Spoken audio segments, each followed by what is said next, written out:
pénales seront l'objet de déférés et de référés dañ ne lépp lu Cour des comptes càmbar ci biir rapport bi benn mu nekk nit koo xam ne da nga laal xaalis état waroo ko laal loolu mooy la gestion de fait wala faute de gestion nga defu na xaalis Sénégal wala infraction pénale mooy escroquerie souscription sur les deniers publics feront l'objet de référés et de déférés loolu moo leen tiital parce que rapport bi kat mu ngi pôle judiciaire financier donc loolu mooy xew moo tax ma ne affaire de dafa am dimension politique am dimension juridique am dimension financière am dimension économique man nag sama intervention trois pàcc laa koy indil damay jël Sénégalais bi gën a sori ne ko dette cachée kan lañ nëbb dette bi ak nan lañ ko nëbbee foofu laa njëkk wax ba mu leer nañ su ma yee ñaareel bu ma nekk nan lañ ko nëbbee ak ñaata la naa ko génne benn par benn ba mu mat 4850 milliards ñetteel bi maintenant ñu déconstruire bis njëkk mooy dette cachée dañ ko nëbb askan bi su ne la dette est cachée dette bi dañ ko nëbb askan bi parce que état bu lebee xaalis askan bee fay souvent sax on dit en finance que une dette c'est un impôt décalé parce que da ngay leb xaalis dem si gafak nit ñi jël impôt fayaat ko léegi foofu nan lañ nëbbee bor bi askan bi c'est très simple ñoom Bara Ndiaye ñoo teewal askan bi ca assemblée mooy député yi te amul benn bor bu état bu Sénégal war a jël si ndoddu Sénégal te jarul assemblée ba assemblée tamit nekk jox naa leen ndigal naa la wax ni ñu joxe ndigal foofu nag dañoo violer ñaari loi ak 5 décrets d'application dañoo njëkk a violer la loi sur le code de transparence dans la gestion des finances publiques ñaareel ñu violer la loi organique relative à la loi des finances bu 2020 bi violer 5 décrets d'application mooy décret bi nga xam ne c'est lié à la comptabilité nationale décret bi nga xam ne c'est lié au tableau des opérations financières de l'État décret bi nga xam ne c'est lié à la gestion budgétaire de l'État décret bi nga xam ne c'est lié à la nomenclature budgétaire de l'État ak décret bi nga xam ne c'est lié à la comptabilité de l'État mu ñëw si loi bi ñoom Bara Ndiaye voté ne article 27 dafa ne les emprunts à court, moyen et long terme sont autorisés par l'Assemblée nationale article 27 damay joxe aussi ay article pour fépp waaye nekk Sénégal ubbi la loi xool ko article 27 les emprunts mooy état buy leb assemblée mooy koy autorisé déggoon naa nag kulu naa yi naan cour suprême mooy autorisé non l'article 4 de la loi organique sur la cour suprême n'autorise pas dañ ne le gouvernement bu ko neexee à titre consultatif mu laaj leen mais l'autorisation assemblée rek moo koy joxe article 27 de la loi organique relative à la loi des finances maintenant puisque loi boo ko defee daa am dëkk yu koy gunge mu am dëkk ba règlement général sur la comptabilité publique mu am section 5 am article 133 mu gën ko leeral mu ne aucune dette de l'État ne peut être contractée qu'en vertu de la loi des finances maanaam état mënu fi jël benn bor tant que loi des finances autorisé ko mu gën a leeral ne état fi lay jëlee xaalis mu leb si banque bi mooy emprunt mu souscrire mooy li def appel public à l'épargne ku am 100 francs dugal ku am 200 dugal mu engagé wu auprès de quelqu'un mu convertir loolu article 133 règlement général de la comptabilité publique moo ko bind te loolu pour lan mu war a leer gis nga assemblée bu la koy autorisé da koy bind soo jëlee LFI bi ñuy waaj a càmbar ni nga dem à la page 47 dañ ne pour l'année 2016 le ministre des Finances est autorisé à emprunter, à recevoir des dons, à lever des ressources de trésorerie au nom de l'État du Sénégal pour un montant de 6 266 milliards. Maanaam 6 075 milliards yi mooy pour le besoin de trésorerie 159 milliards yi mooy don même bu ñu lay may sax pour nga akatuñ mayil faw assemblée autorisé la loolu dañ koy bind dans la loi des finances. Maintenant yaa xayti yow boo demee nga violé bi ngay dem assemblée jox la ndigal nga dem informé woo assemblée la dette a été cachée lii mooy dette cachée da nga laxatu leb boo xam ne askan bi yëgu ko parce que assemblée voté wu ko nga jël xaalis fi nga ko dugal kenn yëgu ko ba état de fi pexam bi gis ko naa leen wax yëg ko loolu mooy le premier point voilà une dette est cachée lorsqu'on viole l'article 27 de la loi des finances et l'article 133 du règlement général de la comptabilité publique loolu mooy point bi njëkk bi ñaareelu point bi mooy naka la ñuy caché dette nee naa ne léegi assemblée dafa ne jox naa ndigal ministre bi mu dem emprunter wuti xaalis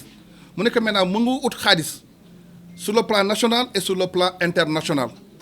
léegi état ni muy wutee xaalis juróom-benn la dama koy leeral ba pare moo xam ne fa lañ jaar pour luubal xaalis askan bi bu dee bitim réew dañ ne dette bilatérale dette multilatérale eurobond dette bilatérale mooy bor bu dox diggante dëkk ak dëkk Sénégal dem si waa Chine ne ko man kat soxla naa nga lebal ma xaalis temps loo may la dette bilatérale dëkk mooy lebal moroomu dëkkam bu dee la dette multilatérale dafa am organisme international yoo xam ne comme FMI comme Banque mondiale comme BOAD Sénégal dem ne kat bëgg naa ngeen lebal ma xaalis loolu may la dette multilatérale bi su ma jëm mooy eurobond comme appel public bi ñu def ne ñu def ko à l'étranger def ko en dollar def ko en euro bépp nit bu nekk sa àdduna nga mën lebal xaalis Sénégal ñett yi la ñuy lebee à l'interne à l'extérieur bilatéral multilatéral eurobond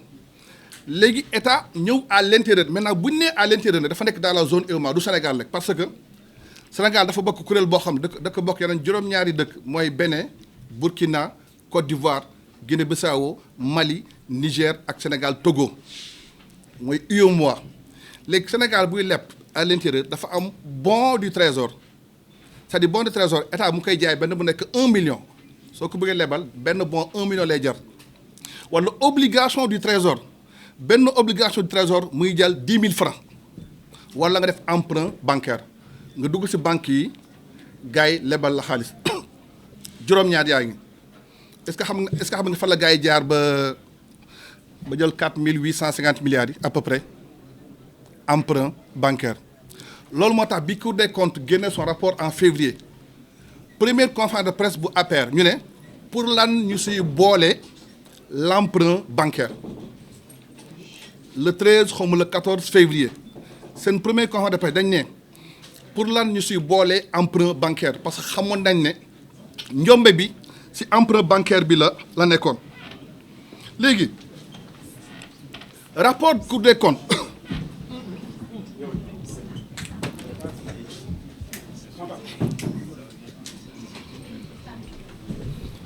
ma joxaat page toujours ma joxe page nee naa leen léegi si juróom-ñaar yi fii gars yi jaar mooy emprunt bancaire rapport Cour des comptes à la page 31 37 du moins ubbi leen ko yor rapport du compte à la page 37 mu ne xaalis bu bëri dañ ko àbb si banques yi te àbb boobu dama ko lire en France traduire ko pour ñu bañ a trahir ñu ne nii dans les lois des finances mooy nekkul si LFI bi nekkul si LFR nekkul loi de rectificative nii dans les écritures de la gestion de la dette publique ñu ne si banques yi leb nañ xaalis boo xam ne assemblée yëgul assemblée dafa am LFI am LFR am loi de règlement ñu dem ubbi carnet de bulletin de la dette publique fekk ñu ko fa montant boobu lañ fekk Cour des comptes nag maintenant moo def ay pexem nii la ko def dafa dem da ko reconstituer à partir des tables d'amortissement dem si banques yi laaj leen léegi montant boobu laay wax tey montant boobu c'est 4 850 milliards bi muy génn daaw équivalent franc CFA ak euro c'était à peu près 600 boo ko divisé mu nekk 7 milliards de dollars moo xam leen tey nii lañ ko luubalee dañ dem si banques yi def des crédits directs pour 4 065 milliards c'est-à-dire dafa nekk lettre de confort ak attestation d'ouverture bancaire amaana moo nga ko def sax après nga dem yëgal ko assemblée parce que entre LFI et LFR mu nga so xaalis diggante bi supposons daaw ñoom Cheikh Bara ñu ngi voté LFI bi décembre 2024 ñu def LFR bi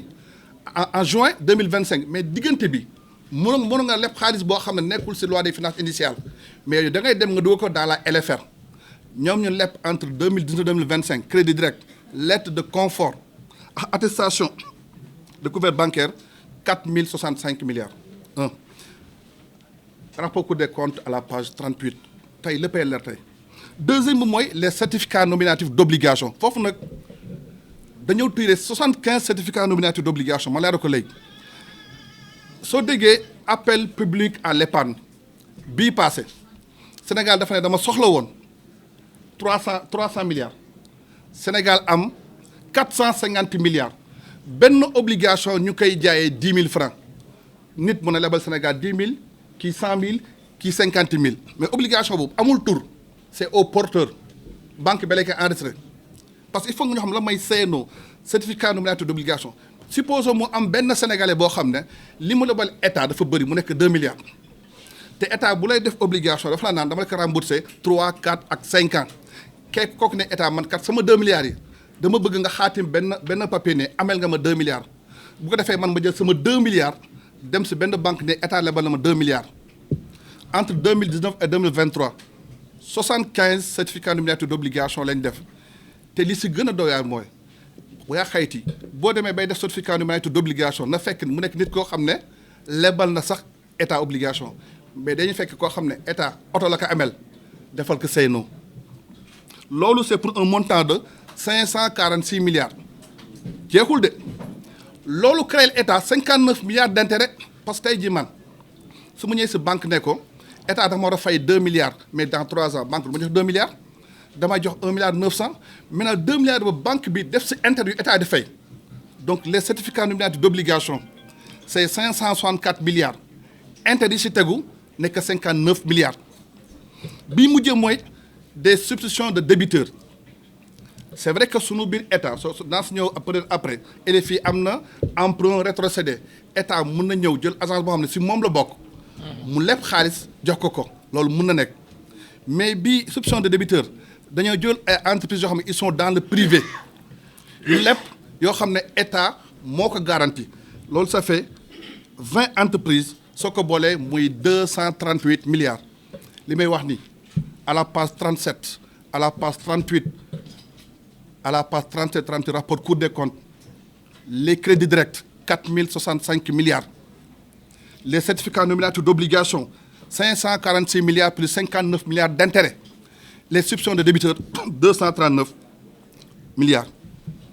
lii lañ nëbb lii lañ leb nëbb ko assemblée gisu ko assemblée yëgu ko ñu dem xool de bépp lu gisuñu ko waa Cour des comptes ñoo ko reconstitué mu ngi nii kon ñu naan tey loolu amul lii baa ngi nii bi si mujj mooy déconstruire dama gis waa ji bind Afrique au cœur ne dañoo changé ni ñuy calculer ma ne ko déet sëñ bi li ñu calculer moom changé ñoo ko fan yi sa déggeen manipulateur naan pour la ñu si boole deetu yenn structure yi may leeral fii le secteur public dafa am ñaar dafa am administration publique am le secteur parapublic financier et non financier soo duggee dans l'administration publique mu am administration centrale am les collectivités territoriales am les structures sociales foofu leen dugal IPRES ak la caisse de sécurité sociale maintenant boo demee dans le secteur public ñu divisé que ñaar mu nekk organisme public loolu ku ko bëgg xam da ngay jël la loi d'orientation sur le secteur parapublic de 2022 ñu génnee ñaar mu am organisme public foofu lañ dugal les EPA établissements publics à caractère administratif les EPIC établissements publics à caractère industriel et commercial et les agences d'exécution nga dem au niveau des sociétés publiques mu am les sociétés nationales et les sociétés à participation majoritaire te bu ñuy calculer maintenant la dette du Sénégal dañuy jël la dette de l'administration centrale pour le secteur parapublic loolu ça n'a jamais changé ku mu intéresse bu ñu koy calculer ku mu intéresse da ngay jël le bulletin statistique de la dette publique bu 20 21 22 xam nga pour lan boobu ñoo fi nekkoon à la page 1 suñu calculer l'encours de la dette on met la dette de l'administration centrale dugal la dette du secteur parapublic les règles de calcul n'ont pas changé ensuite maintenant l'autre élément mooy la méthode de calcul aussi n'a pas été évoluée donc man partie bi laa doon def en wolof damay def benn résumé en français rek wolof parce que wax naa dette bi ni ñu ko nëbbee wax naa aussi dette bi fan lañ jaar ba nu bëgg Sénégal le montant 4850 milliards ma def benn 5 minutes de résumé. Chers journalistes, c'est un honneur, un réel plaisir de vous recevoir pour une démarche de vérité et de responsabilité par rapport à cette notion de dette cachée. Cette notion de dette cachée a une dimension politique, a une dimension juridique, a une dimension économique, une dimension budgétaire et une dimension financière. La question qu'on doit se poser, pourquoi? Pourquoi tous ces ajustements? La réponse est claire. Si vous ouvrez le rapport de la Cour des comptes à la page 5, il a été dit, les faits relatés dans ce présent rapport, susceptibles de faute de gestion de fait et d'infraction à caractère pénal, feront l'objet de référés et de déférés. Moi, dossier au niveau de l'Assemblée. Maintenant, la dette, on l'a cachée à qui? La dette a été cachée au peuple sénégalais. C'est une dette odieuse. Parce qu'empruntée sans le consentement du peuple sénégalais et utilisée sans l'intérêt du peuple sénégalais. Et pour cela, il a fallu que le gouvernement viole 2 lois et 5 décrets d'application. La première loi, c'est la loi sur le code de transparence dans la gestion des finances publiques. La deuxième loi, c'est la loi organique portant la loi des finances. Et ensuite, ils ont violé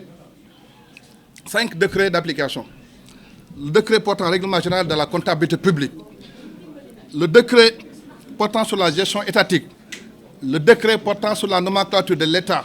le décret portant sur le plan comptable et le décret portant sur le tableau des opérations financières de l'État. Et la loi des finances, dans son article 27 dit les emprunts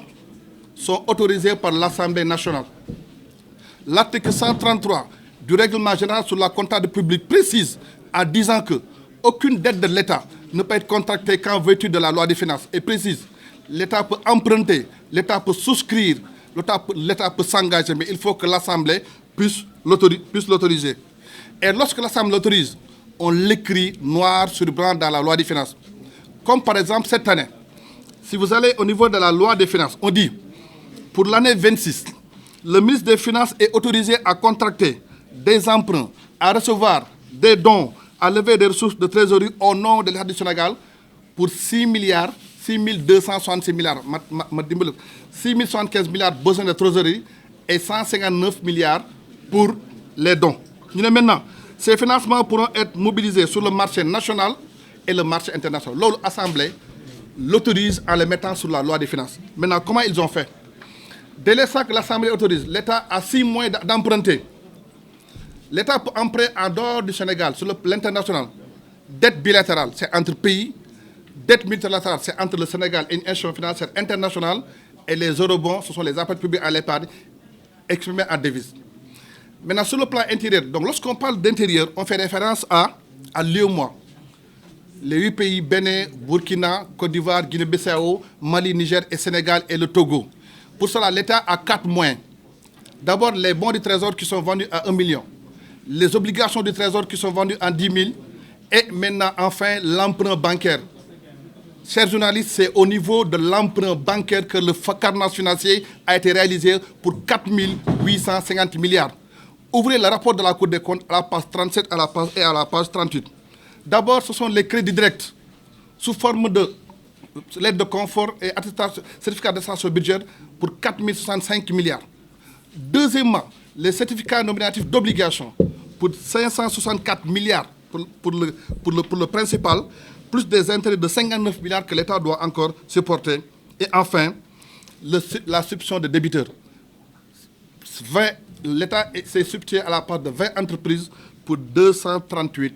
milliards. Voilà comment le carnage financier s'est opéré. Et la Cour des comptes n'a vu ses montants ni dans la LFI, ni dans la LFR, et ni dans la loi de guerre, encore moins dans la comptabilité de la dette publique. Qu'est-ce que la Cour des comptes a fait? La Cour des comptes a reconstitué à partir des tableaux d'amortissement, à partir des conventions d'engagement. C'est ainsi que la Cour des comptes a constaté que 4 857 milliards ont été prélevés. Maintenant, les effets, je vais terminer par là. Rien que pour cette année, pour la dette, le service de la dette, le Sénégal rembourse 12 milliards par jour. En 2025, le déficit budgétaire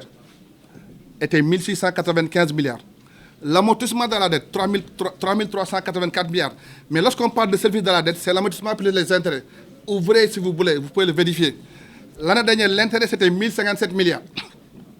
L'amortissement de la dette, 3 384 milliards. Quand vous faites la somme des deux et vous le divisez par 365 jours, rien que pour 2025, on rembourse chaque jour 12 milliards. Pour l'année 2026, ça a encore explosé à cause de cette dette odieuse. L'amortissement de la dette, c'est 4 307 milliards. L'intérêt de la dette, c'est 1 190 milliards. Si vous faites la somme des deux, vous trouvez 5 497 milliards et vous le divisez par 365 jours, en 2026, le Sénégal va payer 15 milliards par jour. Je répète encore une fois, avec des chiffres clés, l'intérêt de la dette, c'est 1190 milliards. L'amortissement de la dette, 4307 milliards. Vous faites la somme des deux, ça fait 5497 milliards. Vous le divisez par 365 jours, on rembourse chaque jour 15 milliards en 2026. Maintenant, ce sont ces gens-là qui devaient raser le mur, qui se permettent de nous tutoyer. Là, je veux que les journalistes le reprennent encore une fois. Pour 2026, le Sénégal va rembourser chaque jour 15 milliards pour solder les 5 490 milliards. Nous sommes un État responsable. Nous allons rembourser.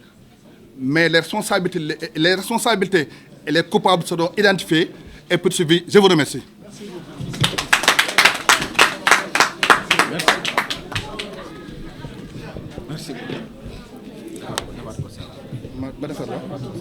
leen di nuyu yéen ñëpp kenn ku nekk ci turam ak ci santam di nuyu ñi nga xam ni ñoom laa seqal tey waxtaan wi di nuyu l'ensemble des directeurs généraux yi nga xam si ñun ñoo seq waxtaan wi tey ak l'honorable député Cheikh Bara Ndiaye nga xam ni xalaat bu rafet bii nag ci moom la jóge ñuy wax tamit ni benn groupe la rek bu ñu jël pour ñu ñëw leeral parce que am na ay sénégalais yu naan ñu jarul woon ngeen di leeral mais dama jàpp ni boo ko seqeek langue politique bi ak ñoo xam ne ci ay tappale ak ay jaxase la ñuy xëy di ci gont kon li gën mooy bu ñu la taqalee nga leeral dina am solo ndaxte mën nañoo juumloo ñoo xam ne xëy na dañoo xamul kon ñu leeral am na solo loolu moo tax groupe bi ñëw mais mënoon nañoo jël ñeneen parce que loolu aussi dañ koy leeral c'est de façon arbitraire qu'on a choisi les gens qui devaient s'exprimer aujourd'hui dans cette conférence de presse donc du dañu toog rek jàpp ni ñun ñoo war a wax au nom de la majorité mais dañu jàpp ni rek c'est des voix quand même qui sont autorisées pour leeral ku ci nekk ci sa xam-xam fi mu toll ak ñoom la ñu def parce que gis nañ leen démb lu ñu def dañoo def benn cartel de politiciens dugal ci benn màggatum avocat bu jóge France kon nag ñun ñu ñëw leeral loolu dina am solo parce que bu ñu dul leeral tamit comme ni ko waxee mën na lëndëmal yenn xel yi kon bi ma fi may door rek mooy pour won ñi naan régime président Bassirou Diomaye Diakhar Faye day jaay doole damay wax toujours ne manque de respect Bassirou Diomaye Faye weesuul nga koy méngale ak Macky Sall taxaw di méngale président Bassirou Diomaye Faye di ko méngale ak Macky Sall loolu c'est lui manquer de respect gis nga fii ñu nekk nii biñ fiy dugg si j'ai eu des sueurs froides parce que lan la ma fàttali ngoon gi nga xam ne ci lañ jaayee doole Ousmane Sonko radié ko de la fonction publique en 2016 ci hôtel bii ñu nekk tey fi lañ defe woon conférence de presse ñun ñii ñu toog ñaan ci ñun ñu ngi fi ak le DG de SOGEPA aujourd'hui Pouy ak ñeneen ñu toog di fésal li nga xam ne moo doon sunu naqar ci jaay doole bi Macky Sall doon jaay doole Ousmane Sonko ndaxte lan la ko wax ko ab rapport ba war a génn de mais ay quelques informations yu nekk ci ay rapport nga génn loolu lañ jël teg ko ci table ci ni ko yow fonctionnaire nga waroo génne benn information moom si ci biir administration bi la nekk loolu lañ ko taxa ñu dàq ko ci fonction publique moom Ousmane Sonko jaay ko doole en tant qu'inspecteur des impôts loolu ci kanamu sénégalais yépp ñu fekke ko kon tey buñ taxawee ñoom ñu ni rapport yi nga xam si moom la ñuy xaar dañ ko war a génne muy ay rapport yoo xam ñoom ba ñuy jiite réew mi dañ ne woon waxuma la nga génne rapport bi ne mais benn information bu ca nekk rek nga génne ko jar nañu dàq la ci jaay la doole ci sa liggéey kon où est la cohérence dans ce qu'ils sont en train de faire tey ñu ni nguur gi dafa war a génne ay rapport ba ñuy lim ni ñetti rapport man leen xanaa buy lim ñetti rapport sax la décence voudrait que mu dindi ci rapport Cour des comptes bi nga xam Sénégalais yëpp am nañ ko seen téléphone xanaa la décence voudrait mais xam nga Olivier Sour moom comme ni nga ko waxee Olivier Sur moom dañu koo jëli tubaab rek ab tubaab bu perte la bu ñu jëli France ne ko kaay défendre ñu moom yoonam nekku ci xamul sax yan rapport a génn gi génn moom Olivier Sur xamul sax yan rapport la sénégalais yi yore ak yu ñu yorul parce que sénégalais yi daan ko xeeb bu taxawee ni leen ñetti rapport lay laaj nee na day laaj rapport IGF day laaj rapport cabinet Mazars ak rapport Cour des comptes mais au moins mun na nangu ni rapport Cour des comptes sénégalais yëpp a ngi ko yore ñoom ba mu génnee ñoom waa APR lan lañ wax dañ ne rapport bi Cour des comptes defu ko ci site bi ndaxte kenn signé wu ko man leen may yéen wax caaxaan ngeen di wax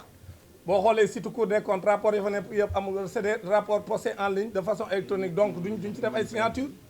tey lan la seen avocat bi di wax moom Olivier Sur nee nañ ko benn chambre ñoo ko signé léegi jóge na ca la waa APR waxoon ne benn chambre ñoo ko signé mais kon comme chambre signé na ko mooy rapport bi am na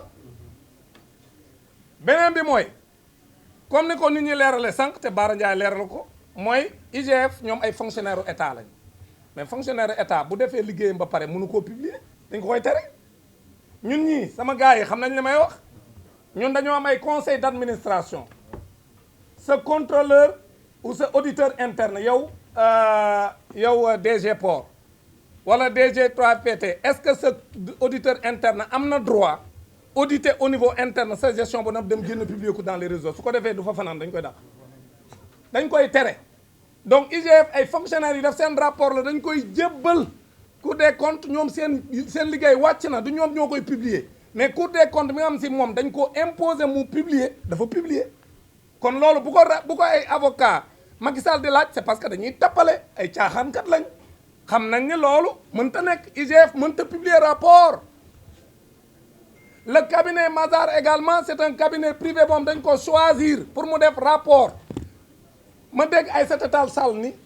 léegi yéen comme ne ngeen dana gis det yi ba pare lu tax ngeen di jël ku leen ko wëral déedéet wutuñu ku ko wëral ku ko certifié la ñuy wër maanaam comme IGF moo wax ni dañu nëbb ay comptes yu bari yoo xam si ay njaaj moo ca amoon ñu am det boo xam ni li ñu waxoon ni moom lañ lépp biñ demee ñu saytu ko dañoo gis ni lañ wax ëpp na ko Cour des comptes dëggal ko mais pour ñu gën a crédibiliser ñun li ñuy wax il fallait ñu jël un organe indépendant un cabinet indépendant et qui a une réputation internationale ñu ne ko yow kaay saytul ñu ñaar ñii li ñu wax ndax yow d'accord nga ci moom it mu ni dëggal na li ñooñu wax loolu c'était pour que ñu confirmer li nga xam ni c'est des organes de l'État ñoom ñoo ko def kon Aïssata Tall Sall loolu mu wax dëppoowul ak li am beneen bi nag mooy gis naa leen ñu def une guerre sémantique sur la dette cachée ak la dette dissimulée sénégalais yi may seetaan mbokk yi ñaari termes yooyu wuute wuñ ci li ci am solo xam lu ci am solo nga tuddee ko dette cachée ak dette dissimulée mooy lu ñu nëbb ak lu ñu làq weesul loolu ci wolof bu ñu la nee yow da ngaa làq mbir mi ak da ngaa nëbb mbir mi différence ba bëriwul mooy fexe nga rek ba bu ko kenn gis amul benn différence nëbb nga ko làq nga ko rek la ci wolof pour ñu leeral ko sénégalais yu ñuy seetaan te comme ni ñu koy waxee ma dégg ñu ni dette cachée mënta nekk ma jox leen exemple bi ma leen jox ma ne leen yow boroom kër mën ngaa am sa soxna weer wu ne nga ne ko lii laa am mooy dugg ci kër gi ñu mën koo tuddee le PIB de la maison nga ne ko man maay liggéey ci kër gi yow liggéeyoo sama doomi tamit commencé guñ liggéey 500000 la am salaire 300000 yii la ñuy dundee li ci des moom laay fayee location bi ñu dëkkee nii ak ndox meeg courant bi moom mu jël 300000 yooyu nga ko jox au lieu mu yem ca di ca togg añ ak reer ak ndékki ba weer wi jeex chaque jour mu dem ca boutique ba bindu ca kaye ba te du fay téye xaalis bi di ci def leneen dem ca kayoro natt ba ca koñ ba dem leb ca ba noppi yëgalu ko borom kër gi te borom kër googu moom mooy sénégalais yi mooy askan wi nag bu ñu ko waxee mooy celui qui représente le peuple la représentation nationale mooy l'Assemblée nationale. Assemblée nationale booy leb ci réew moom moo lay wax la autorisé naa la pour nga leb mais munoo tëb rek dem leb borom kër gi tamit moom soxnaam buy lebi di dolli ci kër gi borom kër gi da ko war a yëg. maintenant nag comme borom kër gi yëgu ko muy leb di leb mais kër gi gën a neex parce que ñëpp gisoon nañ ne Macky Sall lu ne mi ngi ko doon def Sénégal mais gars yi naan mais Macky Sall xaalis bi muy defe nii fu mu ko jëlee ba noppi nag di déclarer ay montants yoo xam ne ñëpp xam nañ ne li muy déclarer wuute na lool ak li muy def mais c'est la même chose ndaw soos aussi loolu lay def day leb su lebee ñëw andi ci kër gi genn lenn li ci des muy maye bu demee am xew am ci koñ bi wala ci ab dëkk boo am ay mbokkam lañ bu demee mu yàq dafa xaalis ñu ne kii de jabaru ji diw ji de am na doole. waa léegi loolu lépp su koy def di ko def ba mujj yàgg nag ñam doon leb yëpp ñëw ci kër gi ni borom kër gi sa soxna si daf maa leb xaalis damaa bëgg mu fay ma ñoom ñëpp ñëw taxaw waa léegi borom kër ga xulóog moom ñu taqali ko bis bu nekk teewul nit ñaa ngi ñëw naan ko man ameel na ma mais loolu mooy dette cachée bi maanaam ba mu koy leb yëgalu ko borom këram mais fii tamit bi Macky Sall di leb loolu lépp moom gouvernement mi yëgalu ko assemblée nationale mi ko war a autoriser pour mu def ko mais loolu ñu wax ko am ñu ne waruñu koo wax mais jàpp naa ne nit booy jiite am réew da nga leen a war a wax dëgg loolu moo tax régime bii wax nit ñi dëgg dire la vérité aux Sénégalais dire la vérité à tous ceux qui sont les bailleurs wax ñi nga xam ñoom ñoo doon lebal Sénégal xaalis fan la sunu bor toll parce que loolu mooy tax transparence am loolu mooy tax ëllëg bu ñu demee ba bëgg a def ay changement ñu mën a xam fan taxawaay la ñuy am mais suñ ko nëbboon Sénégalais yi ñun régime bi ñu dem ba ci benn jamono Sénégalais yi découvrir ko mën nañoo wax sax ni leen li ñun ñoo ko fi andi kon nag loolu moo tax régime bi jël ay responsabilités wax li nga xam moo ci am maintenant aujourd'hui li ñëpp seetlu mooy jël nañ Olivier Sur ñu ne ko demal Sénégal nga tuur leen lëndëm parce que en réalité man guleet ma gis koo xam ne kenn toppagu la ngay jëli ay avocats yi lay défendre mais Macky Sall kenn toppagu ko mais léegi yow ku moom xar mi rek nga bàyyi buum gi ne non non man sàccu ma ko Macky Sall kenn neewagu ko fii bii yoon nga jëm wala bee yoon nga jëm kenn interpellé gu ko léegi kon kañ ngeen moo sa gis koo xam day jël ay avocats yu koy défendre alors que moom kenn toppagu ko pour nga jël ay avocats yi lay défendre da ngay moo tax am na ku ne ma avocat yeeg war a tontu ma ne ko yan avocat Macky Sall kenn toppagu ko ñun ñoo koy défendre ñun ñoo koy tontu parce que ñoom li ñu def c'est une erreur dans la communication li ñu def moo tax j'ai compris Juan Branco qui dit que ñoom dañoo jébbal seen bopp parce que en réalité yow xuux rek nga daw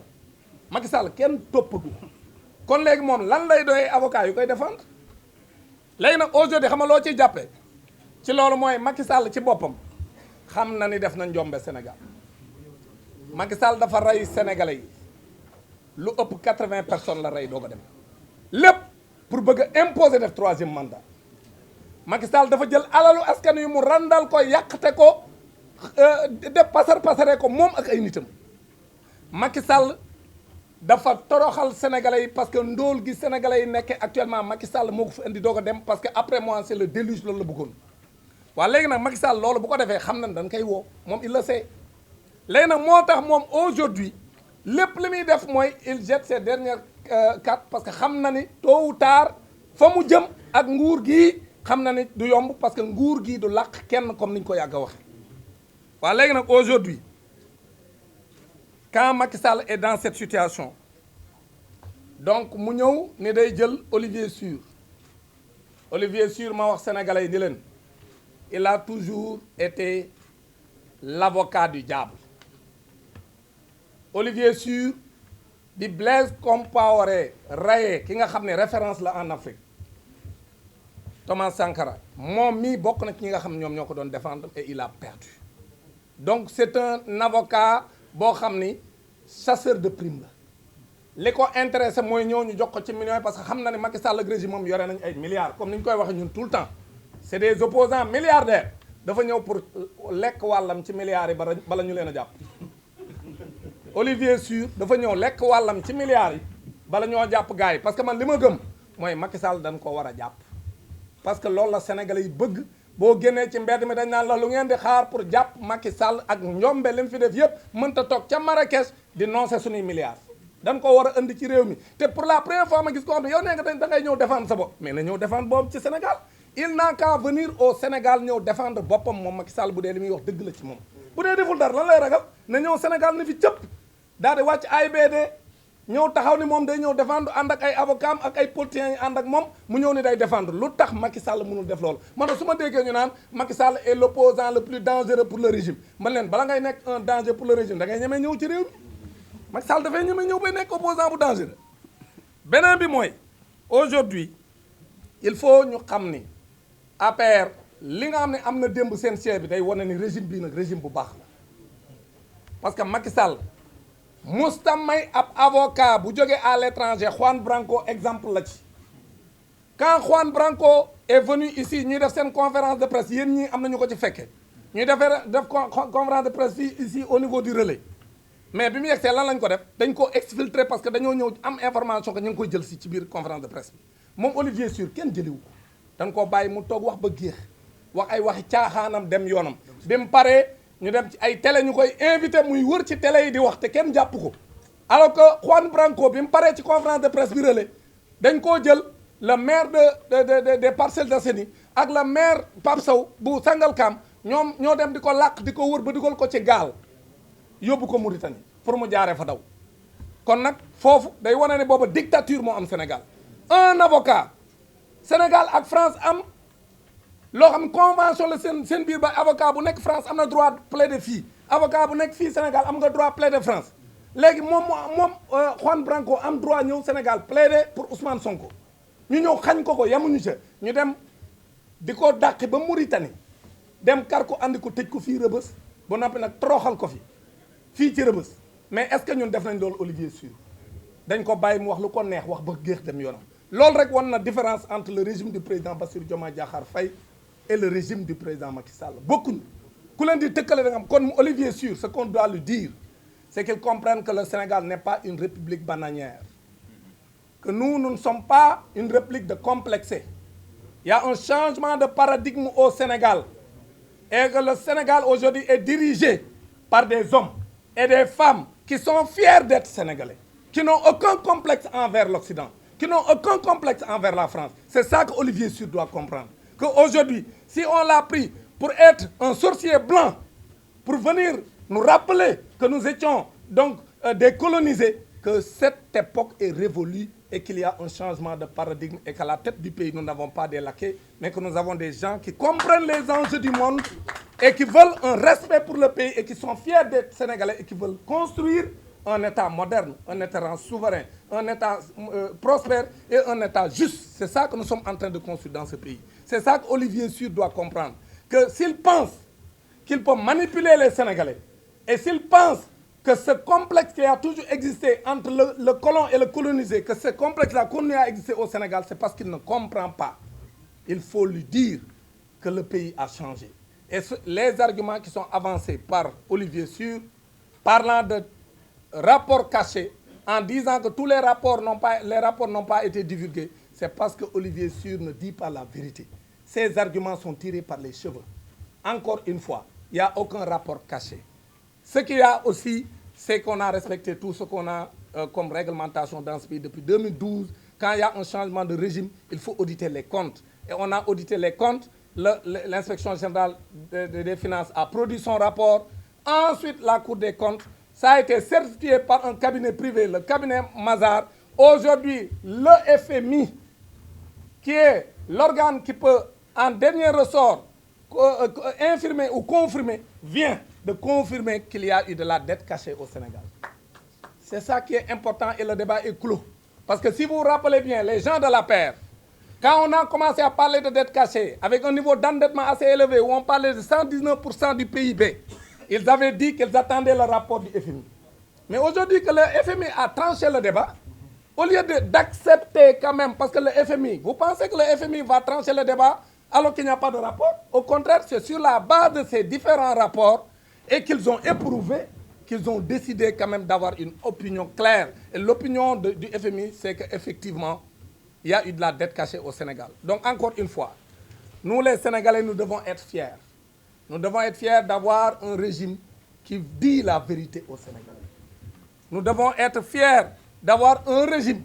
qui est aux côtés des populations et qui est là pour servir quand même de transition pour montrer que ce qui s'était passé ces 12 dernières années-là sous Macky Sall, ça ne va plus se passer dans notre pays. Et c'est ça qui doit nous rendre fiers. Kon ñun ñëpp dañu war a sant yàlla parce que su régime mu Macky Sall continué woon ci réew mi dinañ toog fii ñu ngalaat ñu ñun Sénégalais yëpp.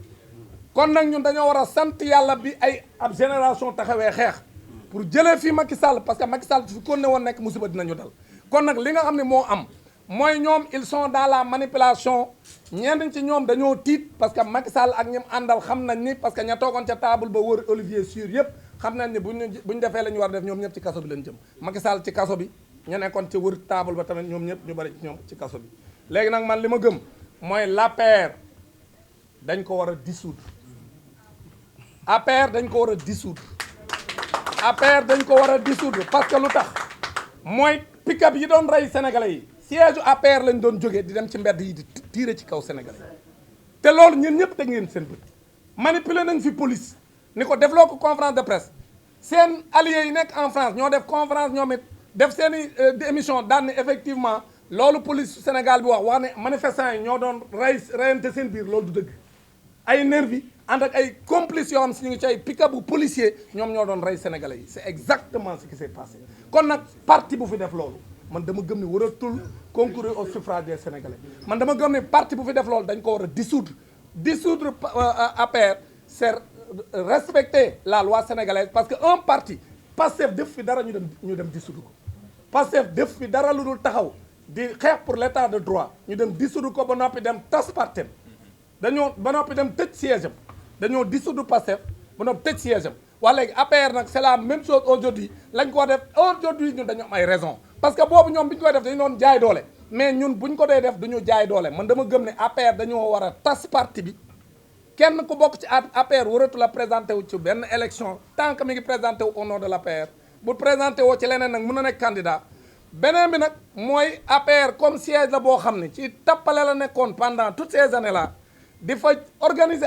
ay nervi pour rey sénégalais yi parti bu mel noonu waratu la am siège ci fii ci Sénégal kon loolu man jàpp naa ni war nañ ko mën a def pour respecter les sénégalais encore une fois pour terminer dañu bëgg a wax ni tey li ñu andi fii mooy leeral parce que su fekkente ni am na ñu naan waruñu ko woon a leeral jaru ko c'est parce que dañoo xamul li nga am ñoom ci lañ nekk seen i tappale léegi nag pour leeral lii li tax ñu def ko mooy encore une fois ñun amuñu benn intérêt am na ku ko fi wax dem di jël lu mat ñeenti junni ak juróom-ñetti téeméeri milliards yu teg juróom fukk muy 4850 milliards ñu naan dañuy dem naan ñun dañ koy moomale Sénégal det boobu pour di ko fay pour wut lu neex lu naqari Macky Sall wala di seet loo xam day renforcer le régime a le soutien du peuple kon régime bi ci dëgg lay dox maintenant nag wax dëgg gi pour sénégalais yi xam li xew maintenant sénégalais yi ñooy jël seen responsabilité mais le régime également va prendre ses responsabilités encore une fois Macky Sall li mu fi leb nëbb ko sénégalais yi kooku à travers l'Assemblée nationale parce que bu ñu nee nëbb ko sénégalais yi mooy nëbb ko kii représenter le peuple sénégalais mooy l'Assemblée nationale kon nag léegi comme Macky Sall loolu la fi def muy 4850 milliards yoo xam ne Sénégal moo koy fay te comme ni ko Babou waxee bis bu ñu xëyee à partir 2026 dañuy xëy ñun sénégalais yi di fay fukki milliards ak juróom-benn par bis boo xëyee fukki milliards ak juróom-benn mi ngi ci seen ndodd mi yow Sénégal ak say mbokk sénégalais yéen a koy fay chaque jour te loolu kan moo ko fi bàyyi muy Macky Sall te bi mu koy def yëgalu leen ko yéen pourquoi yëgalu leen ko parce que assemblée nationale bi ngeen fal yéen mu war a wax ci seen tur mu war koo autoriser pour mu def ko demul ca moom ne ko est-ce que mën naa ko def war a mënuma koo def dafa dem def ko sans l'aval de l'Assemblée nationale c'est ça que Macky Sall a fait aujourd'hui nag loolu lay jéem a nëbb moo tax mu bëgg a nasaxal xelu sénégalais yi moo tax tey ñu ñëw leeral leen ko ne loolu la Macky Sall def ça ne veut pas dire parce que dégg naa ay tappalekat yi wax non waaye yéen bàyyi leen bor bi mais ñun bor bi ñu ngi koy fay mais le président Bassirou Diomaye Faye et le premier ministre Ousmane Sonko seen gouvernement weer wu ne ñu ngi fay le service de la dette bor bi ñu ngi koy fay weer wu ne ba ñëwee ba léegi amul benn weer bu ñu fayul ñun ñu ngi koy fay mais dañ leen koy leeral pour ngeen xam ko mais ñu wax leen ko ngeen xam ko loolu mooy dëgg maintenant nag teewul du ñu wàcc parce que ñun ñoo ko leb lu tax ñun ñoo ko leb mooy Sénégal moo ko leb mais nan la ko lebe ci tappalay Macky Sall ak ñi mu àndal kon nag lii mooy situation bi leen wax ne daal in 2 minutes yeah I will conclude I will conclude in English to say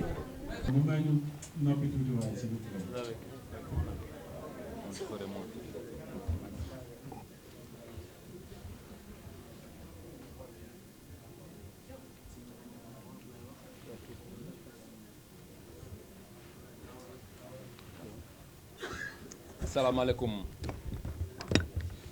mbooloo mi. Pour ne pas avoir à faire un discours à la fois en wolof et en français, je vais mixer. Je vais parler à la fois dans les deux langues et au final ce sera compréhensible avec des tranches en wolof et en français. Je voudrais d'abord remercier les initiateurs de cette rencontre et saluer tous ceux qui sont autour de la table. Mon ami de Tchiki, Aladji Dam, qui avec moi nous formons un bon duo de fantassins du régime. Et ce duo peut se prolonger au niveau de Cheikh Bara Ndiaye, de Babo. Je suis à la fois satisfait de parler en troisième position parce que les deux premières interventions, ñaar ñi njëkk a wax que man, à savoir Babo et Cheikh Bara, ils ont techniquement bien disséqué le sujet. On a présenté la question sous toutes ses formes. Après, nag, question technique, là, j'y reviendrai tout à l'heure. Et j'avais, en venant, je ne voulais pas parler après Dame. Parce que vous connaissez très bien Dame Mbodj. Moom bu waxee du ma mën a wax. Donc loolu laa doon ñaan di ñëw di kii. Et yàlla defal na ma ko. Alors, man je voudrais par rapport à cette sortie de ce qu'il est considéré, ce qu'on appelle les avocats du président Macky Sall, d'abord ma def benn constat de façon préliminaire. Mooy dëkk bi léegi am na yoon. Li tax ñuy wax ni dëkk bi am na yoon mooy ñun de nekk nañ fi pendant 12 ans. Tous les textes ont été violés. Tout à l'heure, lui, il a parlé de la violation d'un certain nombre de textes et de décrets d'application. Mais sous Macky Sall, les gens n'avaient aucun droit. Moom tey, il envoie des avocats. Envoyer des avocats, c'est quoi? C'est que da nga bëgg ñu respecter say ak say yelleef. Mais Macky Sall, des centaines de Sénégalais, dont moi, Dambo, ñun ñii ñëpp, ils ne respectaient pas nos droits. Donc, ne serait-ce que loolu bu ñu ko fàtte. Nañu noté ni moom rien que le fait qu'on lui permette d'envoyer des avocats dans ce pays, après tout ce qu'il a fait, mu dem taxaw envoyer ay avocats ñu ñëw ne dañ koy défendre, loolu il faut le célébrer parce que c'est un ancien dictateur, un ancien fossoyeur de la démocratie et des droits, moo ñëw taxaw ne respecter leen samay droits. Qu'à cela ne tienne, ñun duñ ko topp ci loolu, les gens vont certainement respecter ces droits. Mais il faut le noter, Macky Sall, sous son magistère, le droit avait disparu. Le droit, c'était au gré de son humeur. Ku mu mere wala ku mu yaakaar ne yaa ngi menacer ses intérêts mënoo fexe ba doo dugg kaso. boo tëddee sa néeg tëju fa sax dañ la fekk jàpp la créer la un motif. Ça, c'était ce que je voulais dire de façon donc préliminaire. Alors dinaa prononcer wu sur ñaari affaire mooy sa stratégie de défense nga xam ni moom moo ñuy mener vers ce que j'appelle la réponse proactive, la réponse politique proactive. Parce que bu ñu desee uniquement sur la question ñu apprécier ko techniquement, on ne va pas traiter la question politiquement. Or, c'est une question éminemment politique, mais avec un soubassement technique. Loolu daf may permettre bu ma wàccee au niveau de la stratégie de défense de Macky Sall, il faut d'abord noter que mais il y a une anticipation incroyable. On prend avocat boo ko jëlee da nga koy jël parce que dañ laa topp ci yoon. Loolu la avocat di jëriñ. Aujourd'hui, quelles sont les poursuites par rapport auxquelles Macky Sall lan lañ ko toppee ba mu jël ay avocats lan lañ ko toppee c'est-à-dire que nañ ñu wax quelle est la juridiction aujourd'hui qui poursuit Macky Sall. Il n'y a aucune juridiction. Donc loolu yëpp c'est une stratégie. Dafay manipuler les gens. Macky Sall c'est un manipulateur né. D'ailleurs tur bi sax ça fait référence à une certaine forme de maquillage de la vie. Donc moom ci maquillage la ne ci lu ne njuuj njaaj. Alors on ne t'a pas poursuivi nga dem woo ay avocat. Il va appeler maître Pierre Olivier Sur Bon, je ne sais pas si c'est le El Hadj Diouf français, mais en tout cas, on l'a bien écouté, maître sûr. On l'a bien écouté. Vous savez, gis nga tubaab yi ñoom ba léegi dañoo jàpp ni nit ñu ñuul ni ñoom ñoo ñu gën a muus daal. Man, c'est ce que j'ai compris quand j'écoute maître sûr parler de cette affaire. Maître sûr, pour vous dire, il est venu de France uniquement pour défendre benn. Sa stratégie de défense, c'est de dire que dette cachée amul. Parce que rapport yi koy firnde gisuñu leen. Il est venu de France juste pour dire ça. Et dans sa communication, foofu laay waxee ndax xanaa daf ñoo xeeb. Je pense qu'il doit, je vais le dire en français, maître sûr, aujourd'hui au Sénégal, nous comprenons mieux votre langue que vous et nous comprenons mieux le droit que vous. La période coloniale où il y avait quelques Sénégalais qui avaient fait droit est dépassée. Aujourd'hui, on peut vous concurrencer avec des Sénégalais parlent mieux votre langue que vous-même. Et en droit, nous avons des références quand même au niveau du Sénégal. Alors, l'une des contradictions de Maître Sûr, c'est mu ni moom gisul rapport yi. Il a parlé du rapport de l'IGF, il a parlé du rapport de la Cour des comptes, et il a enfin parlé du rapport du cabinet Mazars. Mais là où il nous prend, pour parler un peu comme les enfants, il nous prend pour des oiseaux, c'est de dire que moom ci biir waxam mu wax ba ni il semble que des gens ont refusé de signer. Moom kay kon kay gis na rapport bi. Comment est-il capable, lui, de savoir qu'il y a eu des gens qui ont refusé de signer? Li ñu bañ a signer noonu mooy rapport bi. Et c'est ça qu'il dit qu'il n'a pas. Il parle à qui? C'est pas parce qu'il prend l'avion qu'il vient en Afrique qu'il peut tout se permettre. Il parle même de procès stalinien. C'est une grande contradiction. C'est une insulte pour ce peuple. Nous n'avons pas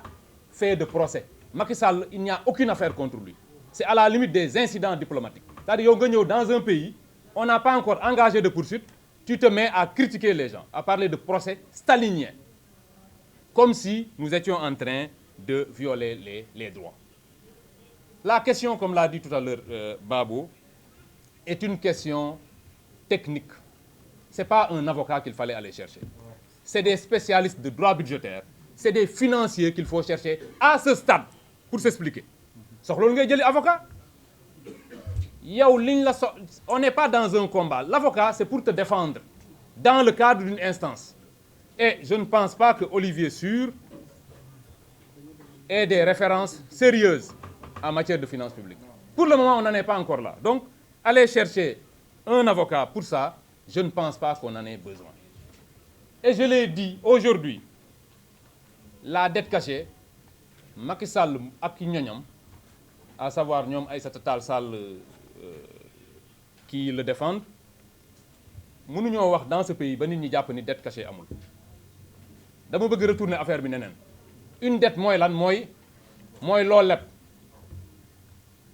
Le gouvernement du Sénégal, attaché à la transparence, dès qu'ils sont arrivés, le président et le Premier ministre ont dit nous allons gouverner dans la transparence et la vérité. On va dire la vérité aux Sénégalais. Vous pensez que nous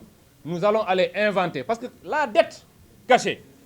c'est une déclaration pour nous. C'est de dire qu'il y a 4850 milliards qui sont quelque part, qui sont une dette. Mais quand on le déclare, ça veut dire qu'on va le payer. Est-ce que ñun dinañ dem bon vraiment ne bon léegi man daal damay xeex Macky au point que naa créé dette cachée de 4000 milliards ma war koo fay uniquement pour avoir Macky Sall. Macky Sall, nous l'aurons même sans viser. Jarul ñuy def benn affaire. C'est mooy nit ñi nga xam dañuy taxaw sa kanam tu tires sans viser et tu l'atteins. Soxlawul ñuy dem créer ji 4 milliards de dettes boo xam ne dañ koy fay. Et je vous dis que c'est tellement grave que non seulement en fait une dette correspond toujours à c'est une forme de financement. Ki nëbb dette bi ça veut dire que donc fi mu ko dugal leerul. C'est extrêmement grave. Et j'ai entendu tout à l'heure quelqu'un dire ñoom Macky Sall li ñu def ci dëkk bi grave na grave boo xam ne léegi ñun ñoo ngi fay chaque mois disons au titre de l'amortissement et du service de la dette 16 milliards. Mais 16 milliards yooyu ñu war a fay ñi ko def ngeen yaakaar ni waruñu leen woon a topp bu yàgg. Man wax naa ko depuis l'année dernière Dame j'ai dit que gis nga nit boo jàkkaarloog moom damay jël toujours cette métaphore qui fait appel à la lutte. Bu ngeen jàkkaarloo lu mu la ragal bu xaaree 1 minute ñëwoo au bout de 5 minutes boo ñëwul mu commencé la ñeme. C'est sûr Macky Sall moom bu ñu songoo dañ koy daan mais nañ ko teel a daan balaa moo guddi ay arbitre dit arrêté match bi ñu naan match nul ak yooyu. Donc ce que je voulais dire c'est que ñoom li nga xam ne jël nañ ko ci dëkk bi li nga xam ne def nañ ko on a dit tout à l'heure ils devaient raser les murs. Non, ils ne rasent pas les murs, on les rase. Parce que ñun ñii quand je dis raser on te rase kaso moom balaa nga faa dugg yow mosoo dugg de ah. D'accord bon balaa nga faa dugg dañ lay wat mais il faut les raser dëkk bi ku def loolu dañ la war a wat nga dem tu vas en répondre loolu noonu la dëkk di doxee. Macky Sall li mu def nii te lii nii lu ndaw la par rapport ak li nga xam ne moom lañ ko war a mën a reprocher yëpp mooy li may wax la réponse politique proactive dañu leen a seetaan ba ñoom je vous ai dit il y a quelques semaines commencé nañ jàpp confiance. Tout à fait au départ nous n'entendions pas parler le président de la République, l'ancien président de la République et ses acolytes, ses suppôts de l'APR. Mais tey jii wax na ñoo wax ba commencé sax wax ni ñoom dañuy porter plainte. Ça veut dire quoi? Ça veut dire que la stratégie pour ñoom c'est il faut juste faire diversion. Gars yi ñu ngi ñëw ci man mais pour gëmloo ni man defuma dara man naa leen njëkk a song naa leen attaquer. Et c'est en cela que je considère que il faudrait que la reddition des comptes soit complète. Te ki gën a nekk cible ki nga xam ne moo fi gën a def loo xam ne war nañ koo mën a topp c'est Macky Sall. Macky Sall a mis en place un système global de prévarication, de tricherie. Tout était faux sous Macky Sall.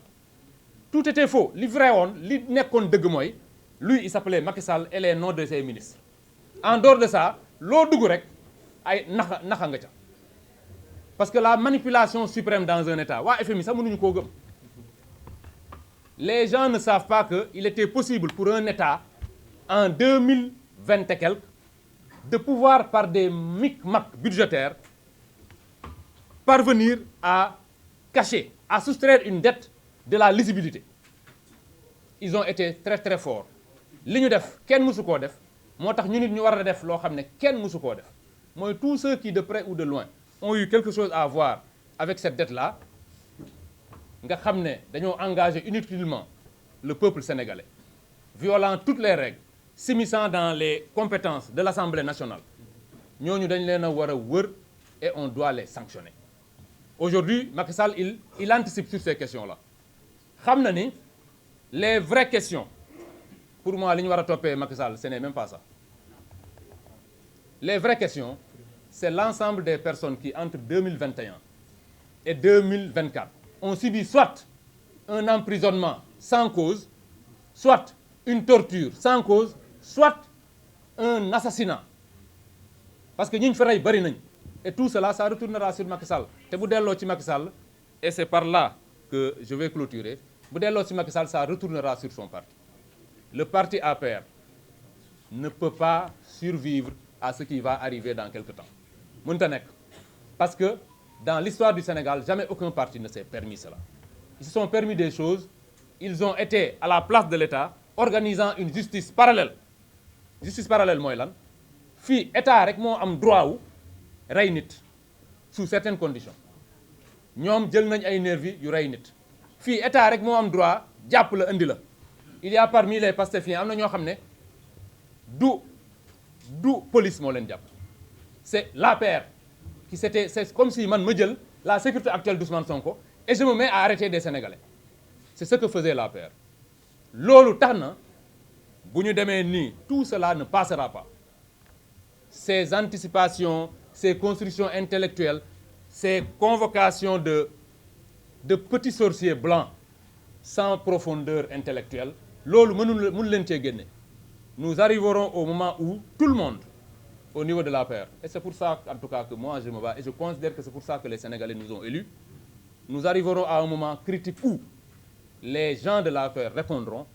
et l'APR va mourir de sa belle mort. Je vous remercie.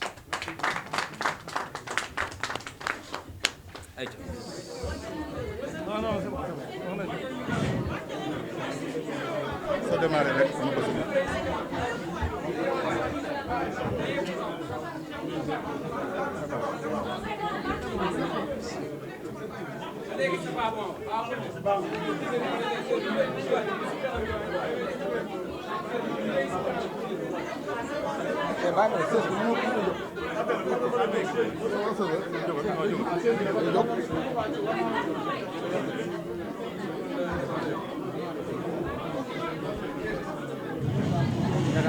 Baax na. C'est bon, hein? C'est bon. C'est bon.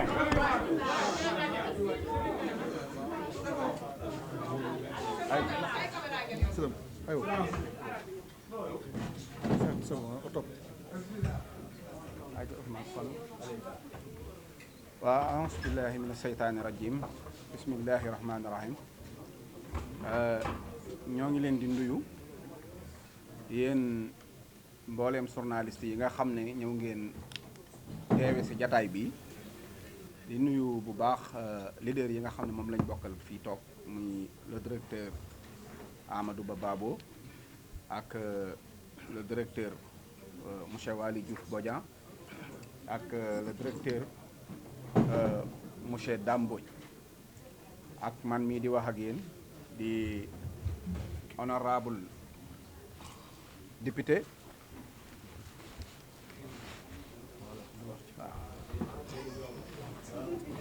honorable député monsieur Bara Ndiaye di député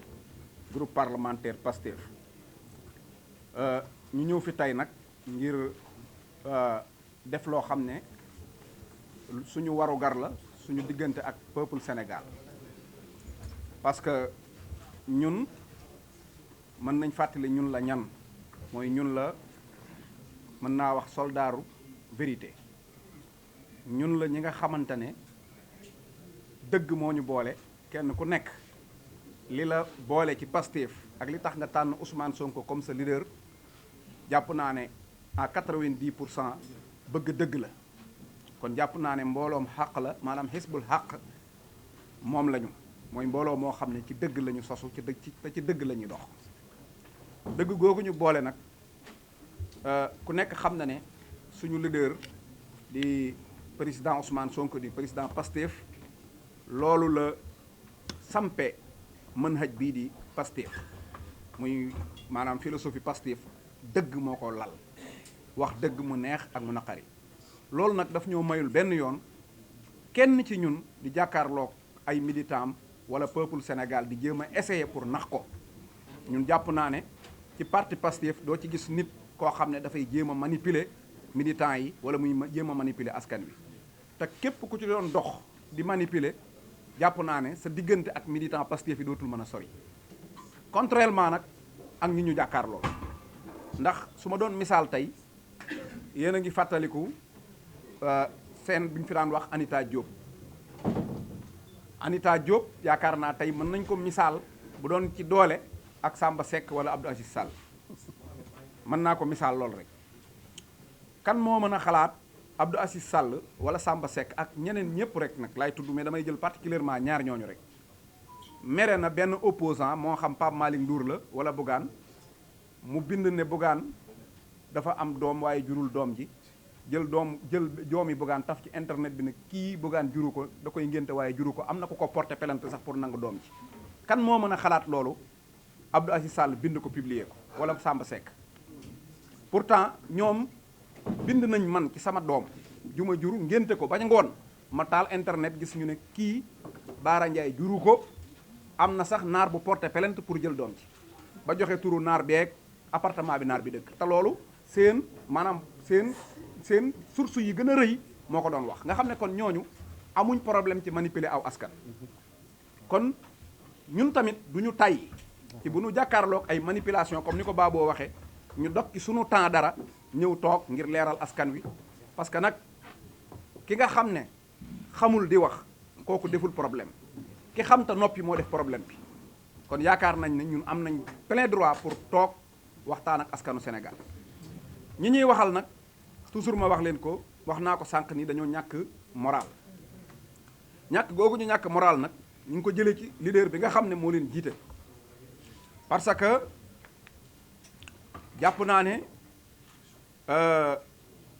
ñàkk moral mënut a passé nga bëgg a combat politique fii ci Sénégal ba noppi bëgg koo def par procuration Sénégal xeex bu nekk am na fi leader bu nekk am nañ ko jaar-jaar bu nekk am na fi mais daw làqu ne da ngay def procuration pour say militants continuer di dugg kaso ak di ñàkk crédibilité jàpp naa ne loolu première ki ko njëkk a def ci Sénégal tey mooy Macky Sall parce que man comprendre naa fii mu toll tey bi fi Karim Wade tollee mi ngi woon bitim réew dañ ko woo mu ñëw ànd ak waa PDS xeex li muy xeex bi ko ci kaso fekkee mu jël président Ablaye Wade fu ne jaar na fa ak Abdou Diouf mais daawul toog France wax militants yi xeexal leen ma tëdd maak samay doom mosu ko def Viviane Wade sax daan ñëw dugg ci xeex bi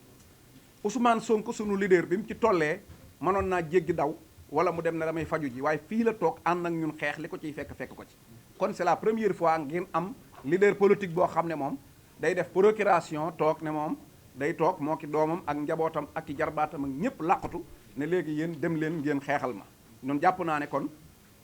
loolu ñaar da leen ciy fekk mooy benn bu fekkee ay risque dem prison wala leneen da cee am yéen a ciy dem bi ci des mooy lim leen di engagé wuloo du xool ba xam dëgg la wala du dëgg parce que yoonam ci seen crédibilité parce que lii muy dugal avocat yi ku nekk xam na ne dara du ci dëgg te dara amu ci crédibilité te loolu nag man suma parole yëpp foofu laa ko bëgg a jëmee li tax mu am mooy fan ngeen mas a gisee ku yàpp ay avocat engagé leen ne leen ñëw leen défendre ma mais yóbbu leen seesu APR ñu mel ne ay militants APR di wax waxu politique déjà manque de crédibilité rek foofu la commencé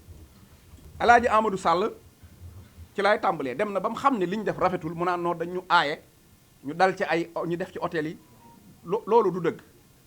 waaye bi mu ko waxee dama ko ne sees bi nga toog muy seesu APR rek war naa rus parce que kon Macky Sall daan na tere Déthié Fall wala Malick Gakou wala Pastef ñu bëgg a dugg ci sees bu ñu luyeel seen bopp bëgg a wax seen programme parti mu ne leen du ngeen fi dugg dóor leen lacrymogène kon même bu fekkoon dañoo bon sax ba léegi ñoom ñoo ñu gën a bon malgré que li muy wax du dëgg Alaaji Amadou Sall ñun mënuñoo accepter ne fépp fu opposition bi bëgg a mars ñu ngi leen bàyyi ñuy mars luñ bëgg a wax ñi ngi koy wax nan la ñuy autoriser ab mars di làqatu ci ay hôtel pour tere ay conférence de presse loolu du dëgg su ko waxee nag dinañ génn ñu wax xamalaat askan wi ne amul benn leader Pastef bu am jotu di wax ab hôtel luyeel kii wala bu luye kii loolu ñoom ñoo ko xam ñoo ko doon def loolu du dëgg ñaareel bi ci des ma di ko wax mooy sunu beneen mbokk avocat boobu beneen mbokk député bu avocat muy maître Aïssata Tall Sall moom ñëw na wax boppam moom xeex bi yëpp da koo jeexal nee na dafa dox benn maire ne ko kañ la FMI di ñëw ana FMI mu ne ko kon da ngaa xam FMI lépp a ngi foofu nag parce que ñoom dañoo jàppoon ne yeewu teg sénégalais yi FMI bokku ci kon ñu ne ci FMI moom mën nañoo sàcc di nëbbu di def lu ñu neex lii moom sénégalais yi duñ ko xam mais fekk na booba Sonko yee na maire yi yee paa yi yee ndaw ñi te yëgu ci dara moo tax moom dafa trompé wu ci psychologie sénégalais bi Sénégal dafa trompé wu ci psychologie nit ñi moo tax mu jàppoon ne mën nañ nëbbu ay det te boo koy wax sax nit ñi dañ naan la li ngay wax xamuñu ko ndekete yow maire yeeg paa yeeg ambulant yi ñëpp a yeewu kon Aïssatou da nga trompé wu ci sa propre peuple parce que léegi nag peuple bi Ousmane Sonko mooy seen leader dañuy wax ci économie dañuy wax ci lépp yéen nag Adji Sarr ngeen ñu doon wax ak ay yu ñàkk fayda ñun nag dañuy waxloo sax suñuy maire ak suñu peuple maanaam dette ak déficit ak lépp dañ koy wax man mii di wax ak yéen ab dongab daara laa Pastef moo tax may taxaw tey mën a taxaw fii di leen déglu di wax deuxièmement mooy nee na ñun ñoo ko sombi nañ ko naan lan lañ sombi yéen kay yéen a ko sombi yéen a koy naan yéen a sombi lépp di ko nëbb affaire bi feeñ na kon seenub sombi la yéen a koy naan ñun amuñu lu ñu sombi alors que kon ba léegi loolu nga wax tegoo ko fenn barki démb nag fii daan nga dégg man sax léegi dama ko dégg tuddwaal yi bi ñu doog a falu 6 mois yu njëkk yi 1 an yi non mos dem mais léegi nag daw dem lañ toll ñoom ñu doon wax mos dem ñëpp daw nañ dem ku ne am na foo jaar daw waaw ahlu mos dem moom léegi ñooy ahlu daw dem waaw moo tax tëj nañ frontière yi Bamba Cissé fatt fépp parce que mos dem ak daw dem biir nag moom daw dem moom du fi am te mos dem it du fi am waaw ñun dañuy mosaat ba mosaat waaw ba waali mos sax waaw léegi nag ñu ñëw ci maître Alaaji Aji Diouf maître Alaaji Aji Diouf moom fekkee ko ci boole rek xamul daara ci ay det moom lim jàng ci droit xamu ko benn wax la mën a wax mooy Adji Sarr di tifli nit ñi bu loolu jeexee amul lu mu wax sa place boobu nag wax dëgg yàlla mënoon ngeen ko jox mbay peex wala xaadim sàmm bu fa toogoon moo la ëpp njariñ foofu kon man awma lu may wax ci yow mu des nag keneen ku nga xam ne dina xaw a difficile tuuti ma wax ak moom mais da ngeen ma koy baal rek ma jéem muy maître mooy tubaab boobu nga xam ne moom mooy l'avocat di jaabul bi mu fi njëkkee ñëw Karim Wade lañ ne woon daa sàcc mu ñëw di ko défendre yàq fi Macky Sall lu ne bi mu fi dellusiwaatee Mame Mbaye Niang moo sàcc ci rapport Prodac mu ñëw di ko défendre tey bi mu fi ñëwaatee ay det kese la mu dellusiwaat di ko défendre ku ñàkk fayda la xam naa ne waaw xam naa mooy El Hadj Diouf bu France waaw El Hadj Diouf bu Bambey moo nekk noonu léegi nag nous revenons à maître Sur avocat de Macky Sall à titre de comparaison entre les précédences des régimes actuels. Quand maître Branco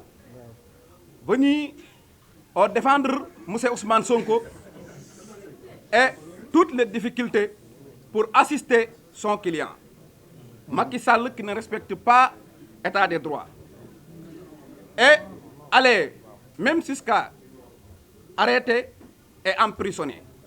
Alors que vous, maître Sur, vous êtes au Sénégal, personne ne vous empêcher de circuler et de défendre votre client et faire d'autres travail. Voilà la différence entre les deux régimes. li ma ko bëgg a wax rek xam naa ne dàmbuj dina ma ko leeralal waaye mënu ma ko woon a ñàkk a wax xam naa xuloo ko tubaab yombut waaye ci man waaye li ma ko bëgg a wax mooy moom am na benn natango avocat bu ñuy wax Juan Branco bu ñëwoon fii ci Sénégal bëggoon fee ñëw défendre client comme moom li mu doon def démb Juan Branco moomu amul lu mu dajul pour dugg ci dëkk bi ñu tëjal ko dëkk bi fa mu mujjee mooy emprisonné ko tëj ko kaso rien que rek doo fi défendre sa client tey moom may nañ ko ay bu ma ko mënoon a waxee nii ci tubaab moom may nañ ko moom mu dugg Sénégal di circuler normalement di def liggéeyam normalement di wax lu ko neex dem ci rajo yëpp ba wax fi tooxi doona dinaa ci ñëw déglu naa ko RFM tey di def liggéeyam normalement ba noppi maanaam bëgg a yamale régime bii nga xam ne ñoom dañuy bàyyi avocat yi ñuy liggéey seen liggéey ñu bëgg koo yamaleek régime bee passé bépp président boo xam ne rek état boo xam ne pare na pour tëj ab avocat ngir bañ mu défendre client avocat maanaam état boobu pare na pour sàcc wala mu def det kase di ko nëbb moom bu bëggee xam ki muy défendre lan la capable rek na ko àtte ci Juan Branco loolu rek laa ko bëgg a wax dégg naa ko nag tey moom mu reconnaître moom mi doon ñëw ne det kase amul mu def contre saw camp xam nga lu mu wax ma Kumba Bey nun dañoo ñëw fekk fi ay rapport cassé xam naa dinaa ci ñëw nee na rapport cassé dafa am det cassé am léegi nee na 3-1 la moom moo ko wax de nee na moom 3-1 nee na ñoom am nañ 1 mooy dañoo nëbbu ay det cassé ñun am nañ 3 parce que dañoo nëbbu ñetti rapport waaye lii dina ko wax yow nga ñëw ne det cassé amul tey nga ne léegi yéen nëbbu ngeen rapport yi nëbbu nañ det kon kay det kese am na mooy dafa def moom 3 la fi doon wax léegi dafa def contre saw camp mooy lim doon nëbbu lépp moom wax na ko te déglu naa ko tey ca Makumba Bey dégg nga kon loolu li tax ma bëgg a ñëwaat ci affaire boobu mu ñëw mooy ñoom bu leen dégloo seen liggéey lépp mooy det kese am na wala bu amee tamit rapport caché dafa am mooy dañoo nëbbu état du Sénégal maanaam dañoo nëbb ay rapport yoo xam ne dañ ko waroon a wan askanu Sénégal loolu nag laa bëgg a wax ne daara du ci dëgg li tax du dëgg mooy da ngay njëkk a jël Cour des comptes loi organique bi nga xamante ne moo ko tënk moo ko sant ne ko ci article 8 ne ko soo defee rapport ba noppi rapport bi na nga ko jox président de la république nga jox ko président assemblée nationale loolu loi organique bi tënk Cour des comptes moo ko wax mais kii wax na ko léegi code de transparence bi ñu wote 2012 xaw ma 2013 article 6.7 dafa digal Cour des comptes ne ko soo joxee président de la république rapport bi ak président assemblée nationale na nga ko rendre public Sénégal peuple Sénégal bépp Cour des comptes wàccoo na ak loolu ñoom mënuñoo wax ne Cour des comptes joxu leen rapport ñoom gis nañ rapport boobu ba defoon ci ab contre rapport bu ndaw mooy seen livre bu ndaw boobu seen léeb yooyu loolu def nañ ko ñoom fi ñu doon làqatu mooy dañ ko signéwul dégg nga kon ñoom gis nañ rapport Cour des comptes amuñu pour ne dañ ko nëbb rapport bi ñu bëgg a làqatu mooy ICF ça n'a rien à voir ak maanaam Cour des comptes parce que Cour des comptes structure indépendante la ay magistrat fa nekk di dox ci transparence ñooñu bokkuñu ak ICF ay fonctionnaire yoo xam ne dañoo basé wu ci ministre des finances ñoom ñoo fa nekk ñoom ñooy liggéey rapport yi ci biir ministère bi ab fonctionnaire nag kenn mënu ko obliger ne ko bindal li nga xam ne yaa ngi koy liggéey ak sa patron nga rendre ko public bi kooku loi moo leen ko war a sant mais du ay politiciens ñooy toog fële di leen ko sant te ba tey ma ñëwaat ci contradiction yi nga xam ne ñoom dañ ko am parce que mas nañ raje Ousmane Sonko ne ko fonctionnaire nga tëjal sa làmmiñ waroo wax tey ñu ne fonctionnaire yi li ngeen di liggéey ci seen bureau yi publier leen ko pour ñu mën a xam lii mooy APR voilà lii mooy APR bu fekkente ne rapport Masaay mi ngi ci sama Massar mi ngi ci sama téléphone mi ngi ci téléphone ku ne amu fi rapport bu ñu nëbb li ñu bëgg a làqatu mooy pousser fonctionnaires yi li ñuy liggéey ci seeni biiri bureau ñu di ko def te yéen mas ngeen gis ay avocats yu toog ne dañuy attaquer ay mbir te ñoom cité wuñu loi ñoom li ñuy laaj waxuñu ban loi moo leen ko jox liñ leen xañ waxuñu ne loi moo nu ko may ñu xañ ñu ko ñoom évoqué wuñ daray droit ñoom daal li ñuy wax mooy waaw na ngeen ñu ko wan nangam ak nangam te yéen liñ leen jot a wan gis nga Moussa yant yàlla Moussa ay ñoñom dañ ko ne dañ leen yàllaa ma yónni mu ne ñu ne ko waxoo léegi li nga wax amul wan ñu ne yàllaa ma yónni mu daal di jël aw yat dóor ko mu def jaan ñu ne ko léegi lii garaawul wanaan ñu leneen waxal yàlla mu wàccee ab ceeb bu jógee ci kaw asamaan ànd ak dund yàlla wàccee ko ñu lekk xam ne lii yàllaa ko def ñu daan ne Moussa léegi ñu daan ne wa isqultum yaa Moussa lan nu'minu laka hatta nara Llaaha jahratan maanaam wan ñu yàlla léegi ñu gis ko jëhran loolu Moussa même bu ko mënoon du ko def parce que lim leen jot a wan tamit dëgg dañ ko weddi voilà même bu fekkonte ne jël dossier yi nekk ICF muy bi ñu defoon jox ko APR bu fekkoon loolu bu ñu leen ko joxee danañ ne waaw kat dañoo sàcc léegi dat kese am na mën nañ koo def mais boo leen ko wanoo nit duñ koo nangu xam nga lu tax ñoom mësuñoo gëm ay rapport bu ne am na fi ñu nëbbu ko taxaw nañ fii ne Mansour Faye nee na moo ko wax nee na Cour des comptes ay politiciens lañ Cheikh Omar Anne wax na fi ne ay militants Pastef ñoo nekk OFNAC couleur OFNAC la yor ay militants Pastef fa nekk ministre u Macky Sall Cour des comptes xawma ICE dem nañ bureau mu dàq leen toroxal leen Cour des comptes génnee na rapport ñu taxaw seen biir seesu parti di leen teg c'est des politiciens kon ñooñu musuñu gëm droit gëmuñuy rapport gëmuñu dara bu ñu leen ko joxoon it duñ ko def du leen jariñ dara leneen li nga xam ne dinaa ko tëje mooy ñaari mbir sàcc gi lu am la xam naa li ci baaboo wax jërul ma ciy ñëwaat dégg nga mais dafa am loo xam ne man assemblée nationale laa nekk te boo ñëwee ci loi organique defe naa article 42 dafa wax ne la variation des garanties maanaam sont autorisées par assemblée nationale bépp nit lu mu war a jëfandikoo ci loo xam ne bor la war a dem ci Sénégal da ngay dem ci assemblée nationale mu jox la ko am na beneen bu ñuy wax règlement général sur le comptable public article 133 dafa jox ne président assemblée nationale képp moo mën a jox ndigal nit mu dem ci biti leb ci turu réew mi laaj leen ñoom ñiy weddi est-ce que ñoom lii ñu doon leb jaar na assemblée nationale wala jaaru fa bor bi moom am na parce que danañ ko fay Sénégal mi ngi war a tàmbalee fay ci 2026 journée bu nekk 15 milliards loolu la Macky Sall teg Sénégal 16 milliards par jour 16 milliards par jour la Macky Sall teg Sénégal